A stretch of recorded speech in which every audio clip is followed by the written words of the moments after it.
joining me now for more, Katrina Piersen. She served as the Trump campaign's national spokesperson, and Pablo Manriquez is a Democratic strategist and co-founder of K Street Media. Good to have both of you here tonight.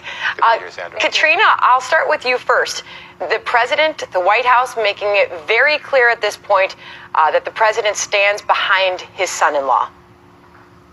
Well, Sandra, there's really no reason not to. I mean, we are simply talking about a story, but there is no story. Even the New York Times article in the third paragraph says it was unclear who made this suggestion, even leaking to the Washington Post story. Homeland Security, John Kelly, said he didn't even have a problem with the allegation. There was nothing illegal reported out of this meeting, and yet we're talking about this as if something bad happened, like maybe 4 Americans that were killed in Benghazi, or maybe sending $1 billion to Iran to fund global terrorism. Are we seriously still talking about the Russians here? I mean, Pablo, you just heard all the reporting out of Fox tonight.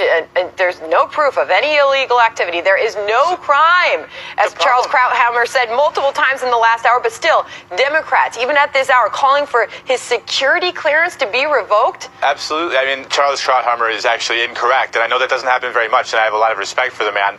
But when you go for a security clearance, they ask you to list different members of different governments who you might have been in contact with. It's important that we know who you've been talking to so that we know who might want to leverage that against you when you're working in the highest reaches of power in the White House. Now, Jared Kushner did not disclose that he had this meeting when he had to. And honestly, if I'm Jared Kushner right now, I'm thinking to myself, why would I mean, the American people deserve to know why he didn't disclose it. But it's like, come on, guys. I mean, this is why this president is having so much trouble getting anything done, is because he gets bogged down in the mud of his own sort of mistakes. I think that ultimately the only thing that's going to fix this is a big shakeup at the top of the White House. What's really underreported, though, Sandra, is that Jared Kushner was the first person to say that I will go in and I will talk to any of the committees that are investigating this ridiculous allegation. He has never kept anything secret. He said he'll meet with anyone, anytime, for however long it takes to clear up this mess. He is the one person that has said that.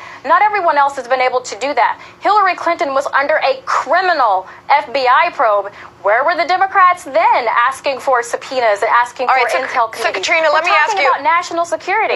Do we see any changes at the White House this week? Of course, the president was attending Memorial Day services today. Everybody goes back to work tomorrow. Amid all these reports of a possible White House shakeup, geez, haven't heard that one before. But will there be any changes, any structural changes? Reports that they're asking Kushner to stand down in the wake of all this. The president's upset about that. And by the way, I'm going to point out to you reports tonight that Corey Lewandowski and David Bossie were seen leaving the White House after West Wing meetings. I don't know, Katrina, is the band getting back together? Well, only one person has the answer to that question, Sandra, and it is President Trump.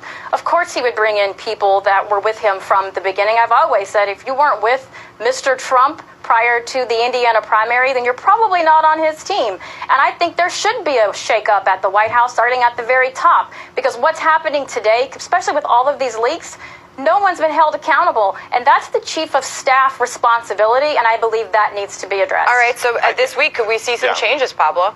I think so. I think that this week they're going to roll out Katrina Piersen as the new White House press secretary. Katrina, I wrote last year that you were one of the most powerful women in American media for the role that you had on President Trump's campaign. So I think that, and again, as a website, or as a White House rather, that's been having a lot of headaches from its current staff, I'm sure that you would bring a calmness to the role that it doesn't currently have. Okay, I'll let Katrina respond to that. we will fully always be there to protect and defend Donald Trump, because what we know, unlike everyone else, is that all he wants to do is make America great again. All right, and that's MAGA. Okay.